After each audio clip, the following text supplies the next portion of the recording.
welcome to the Underworld with Christina, a show that descends, transforms, and rises again. A little bit about the show. The Underworld with Christina, I'm Christina, is a guided journey into the chthonic realms, a space where ancient stories, forgotten deities, and deep archetypes come alive.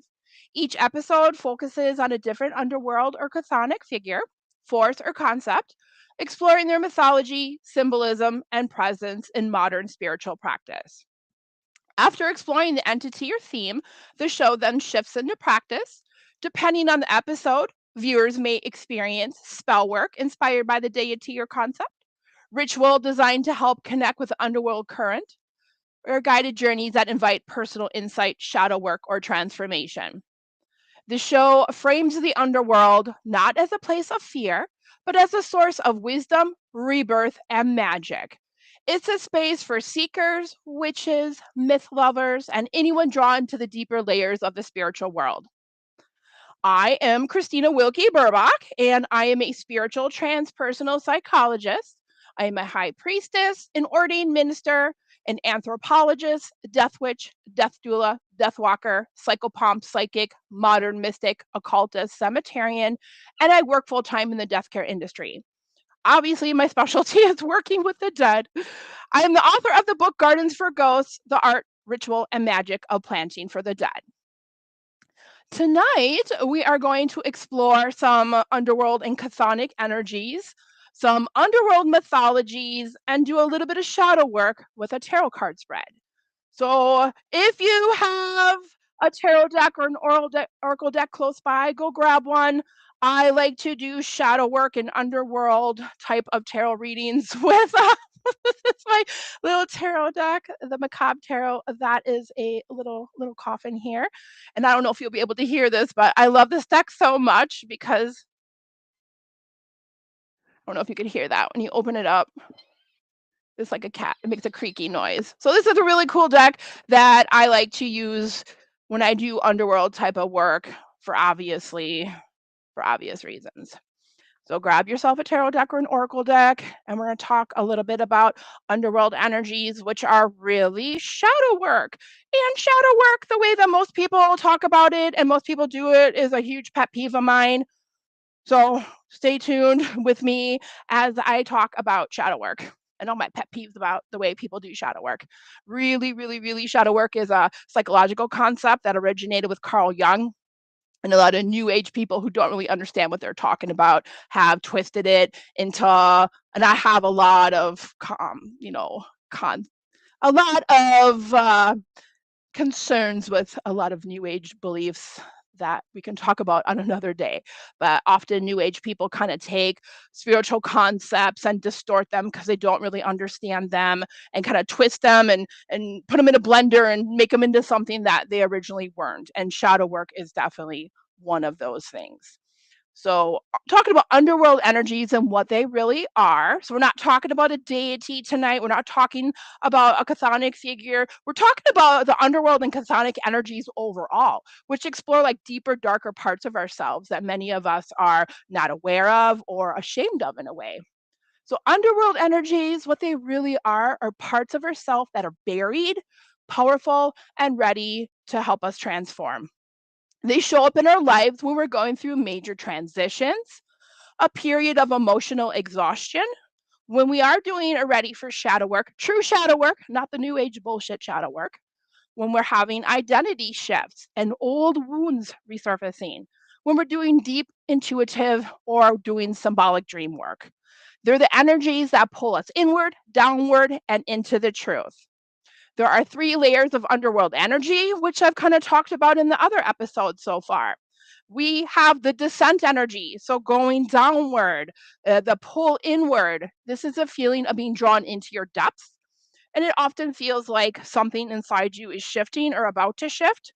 You could often feel like something's going on that I need to look at deeper, and something keeps showing up in your life that you just cannot ignore anymore. The universe calls and it gets louder and louder and stronger until you just can't ignore it anymore. So that's the call to explore what's been hidden. So the descent down into the underworld. Then the second type of energy, underworld energy, is shadow energy. It's what is buried. This is the material that we've pushed down, like old emotions, unprocessed grief, fears, patterns that we've inherited, like learned behaviors, parts of ourselves that we've exiled, that we've excommunicated, that we've banned, that we don't want to talk about because we don't know how to process it, we haven't processed it, or we don't know what to do about it. Shadow is not bad at all.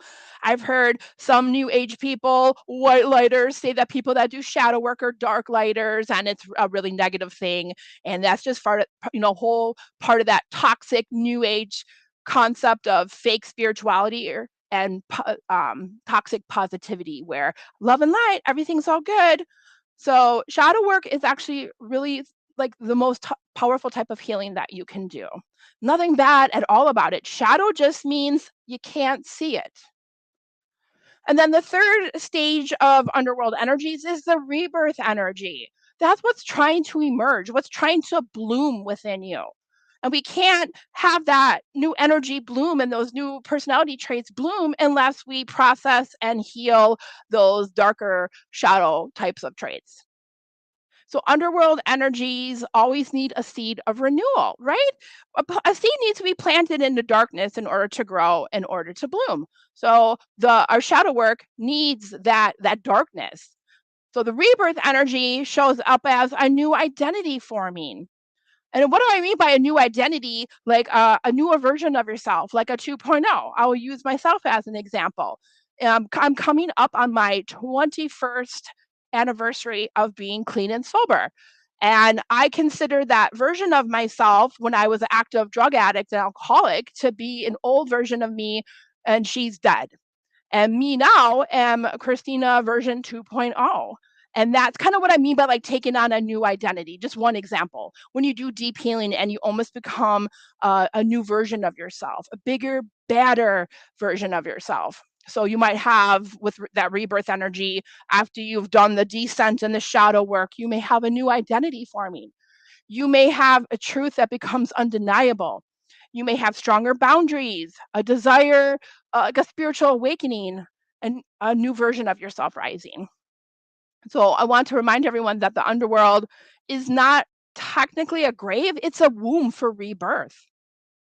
How underworld energies may feel, many people can, describe them as being very heavy and intense, but meaningful.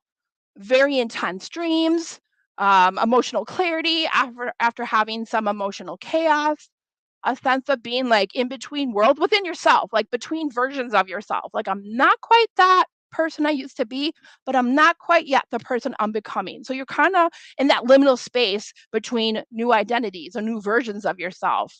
You can feel like a deep pull towards introspection, a need to shed something. So it's the psychological equivalent of winter. Everything goes underground and dies and rests for the winter so it can be reborn again. So very appropriate for this time of the year as we're in the northern hemisphere in that springtime energy. Why the underworld energies matter? They help you break old cycles that don't serve you a higher purpose anymore. They help you reclaim your lost power. They help heal deep wounds within yourself. For some of us, these wounds stem from our childhood. They help transform your identity. They help you step into your authenticity. And I think that is the biggest thing about shadow work. So many people are not living an authentic life. They're stuck in a job that they hate, that they really don't want to be doing, that really is not their life purpose or passion. They're stuck in relationships, whether it's an intimate relationship or a friendship that just doesn't serve them a higher purpose anymore. And so many people don't do hobbies and don't dress the way that really expresses how they feel. So doing shadow work can help you reclaim your authenticity and live a big, bold life. The shadow work in these underworld energies can be very uncomfortable. Healing is uncomfortable. Change is painful. If healing wasn't uncomfortable and change wasn't uncomfortable and painful, then more people would do it. I think it takes a lot of courage and a lot of bravery to heal and to look deep within yourself and do deep inner work. So these underworld energies are deeply uncomfortable, but they can be so liberating, so freeing. I kind of think of like the Devil Tarot card, which to me, I would totally rename that. If I would redo tarot, and I think, tarot is due for kind of some new a new archetypes in tarot or a new revamping. We really haven't had new tarot concepts since like the with the Thoth Tarot and Aleister Crowley, because prior to that was like the Rider Waite Tarot, and then Aleister Crowley kind of made some changes to what he would call some of the cards. I would call the devil card shadow work, or I would call it shadow. So the concept, like the picture most Rider Waite cards have the devil, and then people who are naked, shackled to the devil. And I think that represents the parts of ourselves, our vices and our virtues, and the things that keep us chained to inauthentic versions of ourselves. So shadow work can be, and underworld work can be so liberating. So I would rename the devil card shadow. So other words, I think words have a lot of power. So other words for underworld energies or chthonic energies would be shadow work, would be working with, depth energy or depth psychology, work with chthonic energy, unconscious currents and forces, deep psyche energy, rebirth currents, transformational depths, purging energies, alchemical shadow work, whatever you want to call it. It's all just different words for the same thing. Going deep within yourself. So descending deep within yourself, meeting your shadow, the parts of yourself that you are unaware of or that you've rejected. It's not necessarily that we want to get rid of them or heal them. We want to understand them, look at ourselves, how we might have developed these traits, have compassion and understanding for ourselves, and then integrate them into our personality. We don't want to get rid of our shadow traits. And I think that's a big toxic new age concept. We are light and dark at the same time. We like in some artwork I've seen of Persephone is actually a tattoo. I have a Persephone. Half of her is a normal human face and half of her is a skull. So we're all a mixture of light and dark. It makes us who we are, a well-rounded, whole integrated person. I love Carl Jung. I'm a Carl Jung trained psychologist. And a quote I really love of his is, "There is no coming to consciousness without pain. People will do anything, no matter how absurd, in order to avoid facing their own soul. One does not become enlightened by imagining figures of light, but by making the darkness conscious." Once again, a quote from the famous psychologist Carl Jung. So this is my understanding as a trained Jungian psychologist, a trained transpersonal psychologist of shadow work, not the toxic new age bullshit. So we all have a dark side. The famous depth psychologist Carl Jung called this the shadow or the black part of our personality. The shadow refers to hidden parts of our being, often hidden in our unconsciousness. It may be parts of ourselves we try to repress or ignore because they make us feel sad or wounded. We don't show society our shadow self, and we feel the need to hide these parts of ourselves. Many times, these traits and beliefs were at one time adaptive and helped us survive traumatic and complicated situations. How can you be mad at something if it helped you navigate your upbringing or helps you navigate the world that you grew up in? They're survival traits. And then when we become older and are in different situations that are healthier for us, these traits become maladaptive. But true shadow traits helped us survive our circumstances when we were younger. Not necessarily, not saying that everyone had a traumatic childhood growing up or in their household, but some people were picked on at school. Some people, all different sorts of things happen to us when we're younger, and we adapt. We adapt. We're very adaptable. Humans are, and we develop these traits to help us survive. So at one time they were helpful, and now that some of us are older and in better situations, they're maladaptive. And then these personality traits, they're maladaptive and they don't serve as a higher purpose anymore. Carl believed in the integration of the shadow so that our full self is acknowledged and we can live in a balanced way. We all have inner demons and devils in our psyche. Rejecting this pushes them further into your unconsciousness. True healing means becoming whole. It also means you must assimilate your shadow into your personality. So, first of all, we have to admit we have a shadow and then we confront it. Own it. It's yours. How can you know your light if you don't know your darkness? Shadow work is the most powerful, insightful, and deepest type of healing that anyone can do. It helps you become self aware. Doing this work will change your life. I promise you, it will change your life. But you have to be brave enough to confront those parts of yourself that you've rejected. So the shadow is just a psychological term for anything in ourselves we can't see. Demons, shadows, skeletons in the closet, we all have them. And you can't just get rid of your shadow no matter how far you run. And I always like to think like the bigger the light, the bigger the shadow. Because when the sun shines brightly, the shadow is often more apparent. So if you've done a lot of personal growth work and you're a healer in quotation marks, because that's another word I absolutely despise. But if you've done a lot of work and you do a lot of good in your community and you have a lot of healing modalities that you offer, you're a big light. And the bigger the light, the bigger the shadow. So the shadow is just that dark side of your personality because it consists chiefly of primitive, negative human emotions and impulses like rage, envy, grief, selfishness, desire, and the striving for power. All we deny in ourselves, whatever we perceive as inferior, evil, or unacceptable, becomes part of our shadow. Anything incompatible within our chosen conscious attitude about ourselves relegates itself to the dark side. The personal shadow is our disowned self. We reject it. It represents the parts of us that we no longer claim to be our own, including inherent positive qualities. I've done this work for about 30 years, and I've had so many clients who were very psychic and open to spirit as a young child, but were made fun of, told, stop playing with your imaginary friend. Well, we know it probably wasn't your imaginary friend, it probably was your spirit guide. And we're shamed and told that it's not normal, quit playing around, and then we turn it off and we stuff it down into our shadow and we reject our psychic abilities. There's so much beautiful things in our shadow, including psychic abilities, including your authenticity, including your genuine self, your healing abilities, your artistic, your creativity. There's so much power and magical things in your shadow. So doing this work can unleash all those parts of yourself that you kind of shove down. Like I said, the personal shadow is our disowned self. A lot of us have disowned like our psychic abilities and our creativity and our authenticity because people made fun of it or shamed us for it. So these unexamined or disowned parts of our personality don't go anywhere. Although we deny them in our attempt to cast them out, we don't get rid of them. We repress them and they become part of our unconsciousness.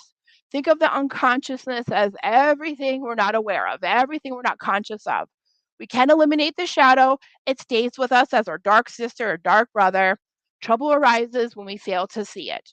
For then, to be sure, it is standing right behind us. It doesn't go anywhere. It just follows us around. Our shadow is in our deepest levels of our psyche, things that you have repressed or chosen to overlook in life. You can include things like difficult emotions, like I just don't want to deal with that, so you shove it down. Hidden traumas, I don't know how to process that. For a lot of us, some things happen to us when we are younger and we just don't have the emotional capacity to process certain things that had happened to us, so we shove them down.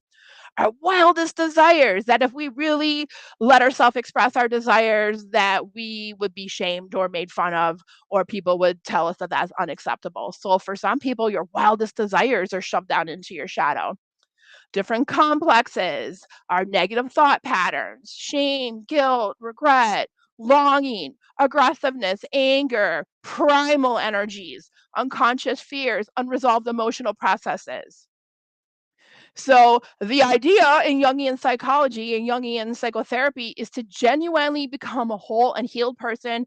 You need to fully integrate your shadow. You need to meet it face to face, understand it, unlock its secrets, and reuse its energy.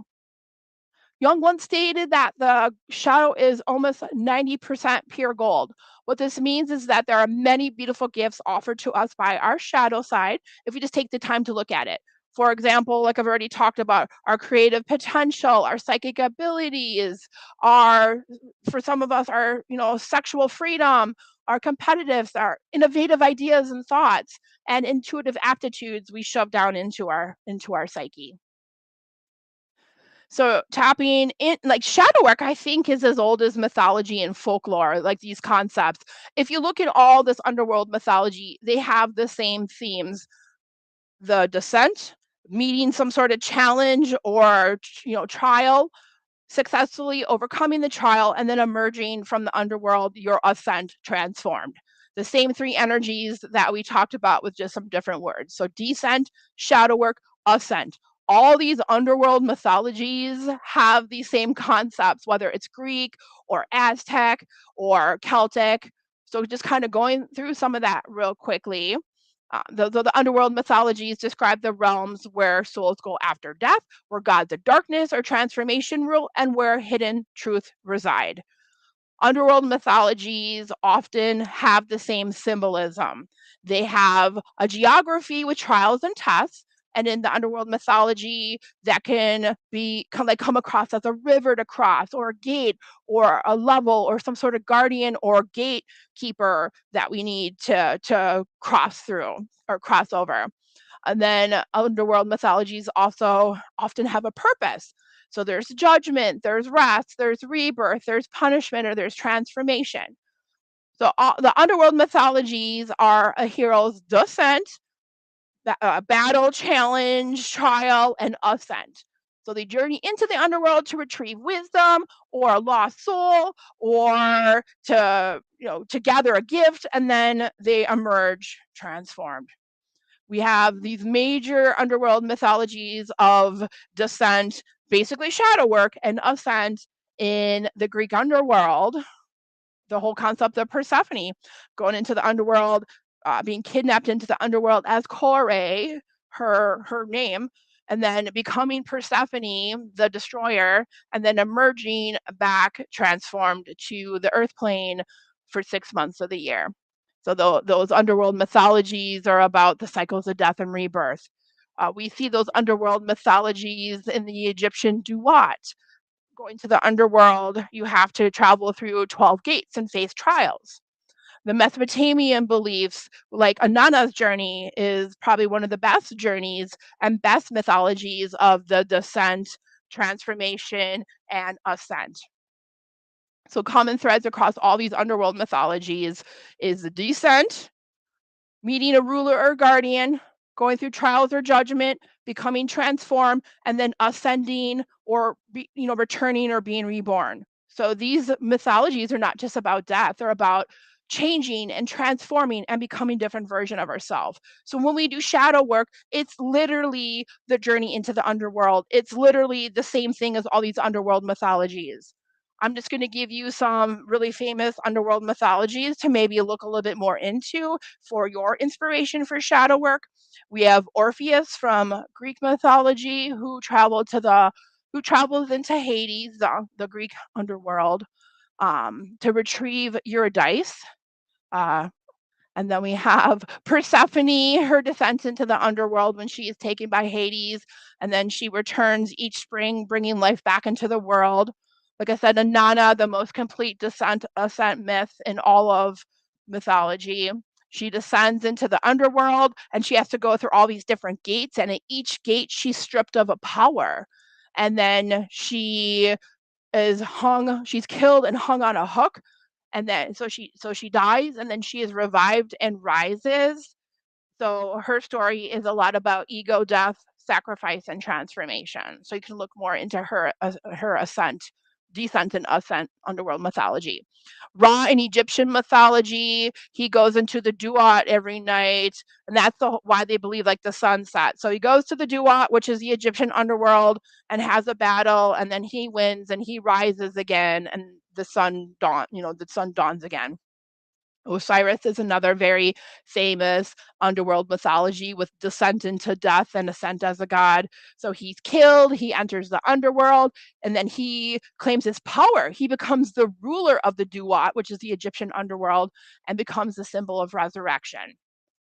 Odin journeys to hell to consult a dead seeress, and then he returns with prophecy and hidden knowledge. So a lot of people might not be familiar with that Odin story. Hermod in Celtic mythology, he goes to to the underworld to plead for another god's return, and he has to go through certain trials and tribulations that the underworld ruler gives him, and he's successful, and then he returns. So his underworld mythology has a lot to do also with the negotiation with death, negotiating with scary things. Like, you have a lot of power. Don't ever forget you're the most powerful thing in the world. Um, let's see. I mean, there's a lot more mythologies. So all these underworld mythologies have the same concepts: descending, going deep into ourselves, having a battle or a challenge or a trial, and then being successful and emerging, ascending, transformed. So all these myths share that descent, so a call or a crisis. And I want you to think about your own life right now. Or I think a lot of us interested in witchcraft and spirituality have had what I consider a hero's journey, a descent into our own personal underworld, a transformational process, and then return transformed. So a lot of us have had what I call a spiritual awakening. So as I go over this and we're getting to the point where we're ready to do our tarot reading, I want you to think about your own descent, a time in your life in which you had a call or a crisis, and you felt yourself entering the realm of death or darkness, and you felt like you went through trials and things were stripped away from you, and you had to confront something, whether a part of yourself or a literal person. And then we enter like the abyss, which is our symbolic death. We feel like in terms of addiction, like you hit rock bottom and you lose everything. That is like your sacrifice, and you have like the ultimate revelation. And then you ascend, you ascend, you come back up again, you rise with wisdom, power, or transformation, and a new identity, a new version of yourself. And then there's a restoration of balance. Like, this is the archetypal underworld journey that is reflected through lots of different mythologies and every different pantheon around the world. I just named a couple. Always, this show could go on forever and ever, but these underworld, I think, mythologies are deeply embedded in psychology, and we can learn a lot from different mythologies, and they can help us explore parts of ourselves. So this whole concept of the underworld descent, shadow work, so a trial, a tribulation, confronting parts of ourselves, and rising transformed. So this is where we're going to bust out your tarot deck or your oracle deck. This obviously is a recorded episode, so you can always come back to this. This is a 10-card underworld energy tarot spread. This is going to, within yourself, help you explore the full cycle of descent, confrontation, revelation, release, and rebirth. So this is your own, and to me, like I said, underworld energies, underworld work is underworld mythologies is literally shadow work, true shadow work, not the new age bullshit.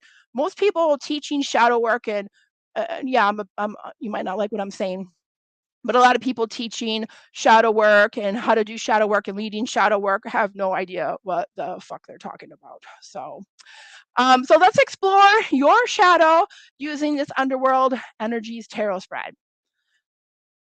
I'm gonna go. My little casket just creaked.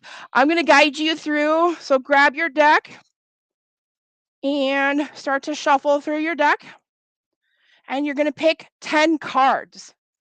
So shuffle through your deck, and you're going to pick the first card. And I encourage you to keep all the cards face down until you're done pulling all your cards, and then turn them right side up and start to interpret them for yourself.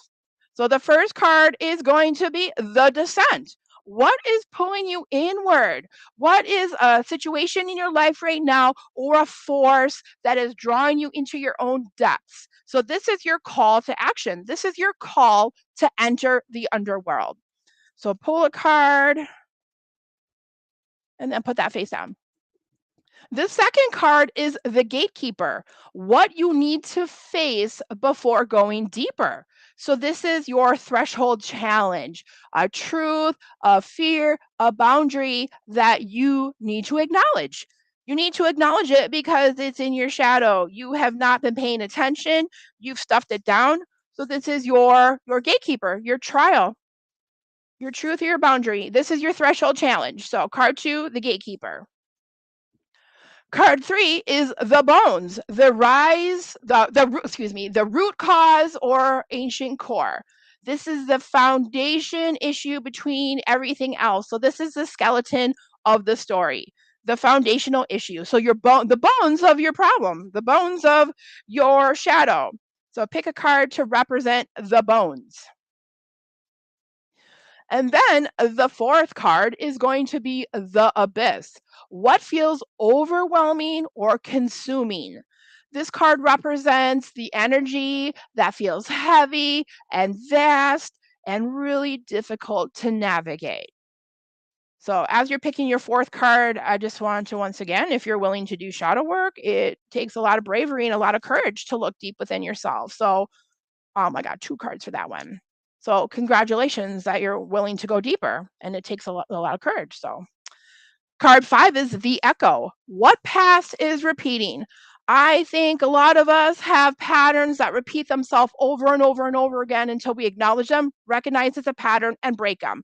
So, this is your echo. This is your pattern that's repeating itself, your memory or your old wound that's resurfacing, and this echoes through time. This can absolutely indicate a past life wound from another lifetime. So choose a fifth card to represent your echo. And then your sixth card is going to be the torch. And very symbolic once again in underworld mythologies. I'm just thinking of like Hecate and her 2 torches and other underworld figures that have torches or lanterns or light. And in the tarot deck, this would be symbolic of like the hermit card with the lantern. So the torch is guidance available. This is something that helps you navigate the depths, that helps you see, it shines light on something. So this is your inner light, your intuition, your wisdom, or support to help you navigate your shadow, your inner depths, your underworld. And then the seventh card is the Guardian of the Threshold.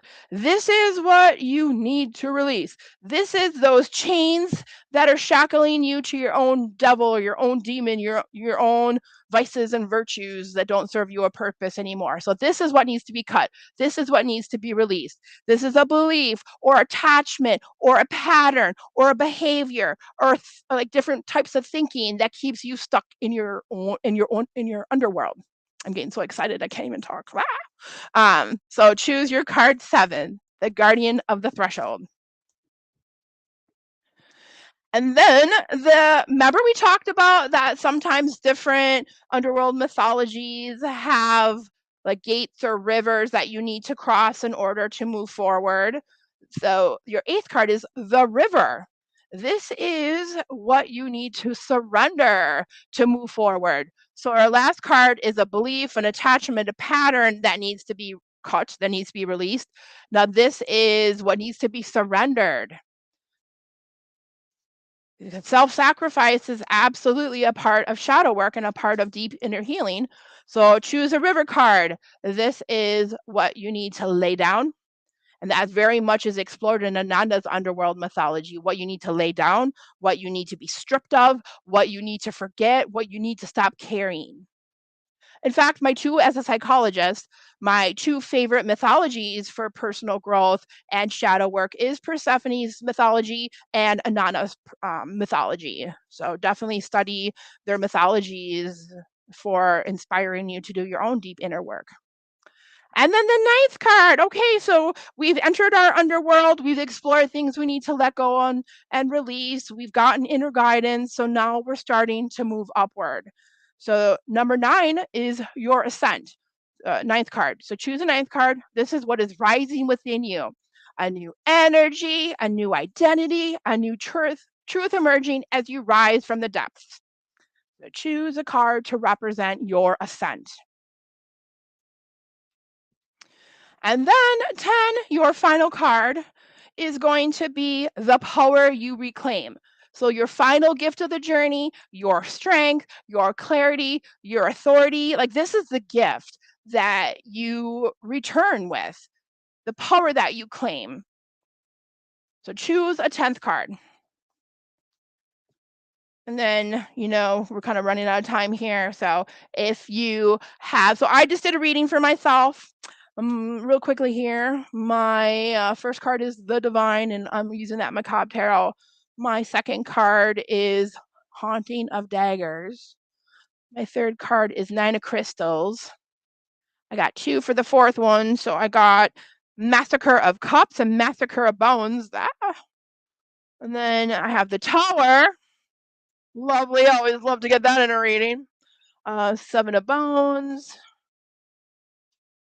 So obviously these are not your traditional Rider-Waite. Massacre of Daggers, 9 of Cups. I got the Devil for my Ascent, what's rising within me. So my shadow, interesting. And then my crown is the World. So completion, entering a new chapter. Feel free to message me on Facebook or Instagram if you have cards and you need help interpreting them in terms of the spread. And then we're going to end here with 10 journal questions for your own personal underworld descent. So like I said, the underworld descent is shadow work. So we did a 10 card reading to help you explore your shadow, utilizing the underworld concept. And then after you're done interpreting your tarot cards, then I have some journal questions for you. These questions go deeper and help you identify what's pulling you inward, what you're shedding, and what you're becoming. So, your question 1 to journal: what is pulling you downward right now? What memory, emotion, or truth is asking to be acknowledged? This identifies your call to descend. Journal question 2: what are you afraid to look at directly?